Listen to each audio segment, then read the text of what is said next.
কে বলে হিন্দুস্তান আমাদের কোনো প্রতিদান দেয় না? এই যে ৫০০ টন ইলিশ পাওয়া মাত্র ফারাক্কা খুলে দিছে, এখন আমরা মনের সুখে পানি খাবো আর বেশি বেশি ইলিশ পালবো। ইনশাল্লাহ আগামী বছর একেবারে ১০০১ টন ইলিশ পাঠাবো। আবরার ফাহাদের এই ফেসবুক স্ট্যাটাসগুলো আজও স্মরণ করিয়ে দেয় কেমন করে প্রতিবেশী দেশের ন্যায্যতা ঘিরে দেশের মানুষের আবেগ, বেদনা আর ক্ষোভ জমেছিল স্বৈরাচার হাসিনার দুঃশাসনের সময়ে। সেই ক্ষোভ থেকেই ২০১৯-এর ৩০শে সেপ্টেম্বর তিনি ব্যঙ্গ করে লিখেছিলেন উপরের সেই বাক্যগুলো। দেশে সরকার যখন জাতীয়তাবাদকে ভুলে ভারতের গোলামিতে ব্যস্ত ছিল, এর প্রতিবাদেই টকবগে দেশপ্রেমিক যুবকের আবেগঘন একগাদা পোস্ট ফেসবুকে।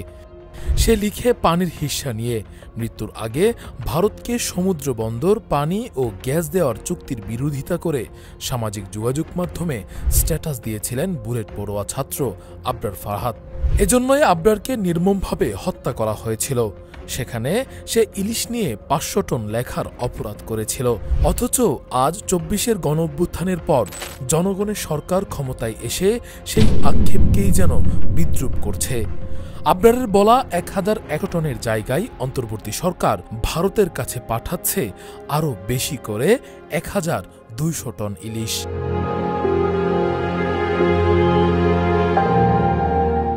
কিন্তু দেশের ভেতরের অবস্থা ভিন্ন। বাজারে ইলিশের উৎপাদন কম, সরবরাহ সীমিত। দাম কেজিতে কখনো ২০০০ টাকার নিচে নামেনি। যে মাছ একসময় মধ্যবিত্তের টেবিলে নিয়মিত দেখা যেত, এখন মধ্যবিত্ত গরিব তো দূরের কথা, অনেক সাধারণ মানুষ নাম শুনতেই ভয়ে সরে যায়। কারণ বাজারে গিয়ে ইলিশ কিনতে গেলে পকেট ফাঁকা হয়ে যায়। মৎস্য ও প্রাণিসম্পদ উপদেষ্টা ফরিদা আক্তার স্পষ্ট করে বলেছেন, দেশের মানুষের জন্য সাশ্রয়ী মূল্যে ইলিশ সরবরাহই হবে সরকারের অগ্রাধিকার। কিন্তু বাস্তবতা হলো সরবরাহ কম, উৎপাদন বাড়েনি, উপরন্তু বাজারে চাঁদাবাজি ও অসাধু ব্যবসায়ীদের কারণে দাম হু হু করে বাড়ছে। এর মধ্যেই প্রতিবেশী দেশের কাছে রফতানির চাপ তৈরি হয়েছে, এমন নাটক নিয়মিত হয়ে গেছে। সরকার বলছে দেশের মানুষের চাহিদা পূরণ করেই রফতানি করা হবে, কিন্তু বাস্তবতা দৃশ্যপট ভিন্ন। কারণ ভারতে রফতানি হচ্ছে এমন দামে যা বাংলাদেশের মানুষের ক্ষতকে আরও গভীর করে তুলছে। সীমান্তের ওপারে ইলিশ বিক্রি হচ্ছে ১৫০০ টাকা কেজি দরে, অথচ নিজের দেশে মানুষের হাতে তা পৌঁছাচ্ছে কেজি প্রতি ২০০০ থেকে ৩৯০০ টাকার উপরে।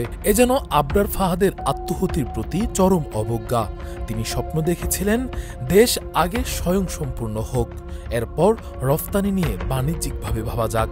কিন্তু আজ জনগণ বঞ্চিত হচ্ছে, আর রফতানির নামে প্রতিবেশীর সাথে নতুন ভাব জমানোয় ব্যস্ত সরকার। দেশের সাধারণ মানুষের মনে এই দৃশ্য প্রচণ্ড আঘাত এনেছে। যে মানুষ গরিবের রান্নাঘরে ইলিশের গন্ধ ছড়ানোর দিন ভুলতে বসেছে, সেই মানুষ আজ সরকারের এই সিদ্ধান্তে চরম হতাশ। ইলিশ একদিকে আবেগ, অন্যদিকে অর্থনীতির প্রশ্ন। কিন্তু যখন দেশের চাহিদা পূরণ না হয়, তখন রফতানি আনন্দ নয়, কেবলই ক্ষত হয়ে ওঠে। আর এই ক্ষতই আজ মানুষের মনে গভীর হতাশার ঢেউ তুলেছে। রাকিবুল ইসলাম রইস, ফেস দ্য পিপল।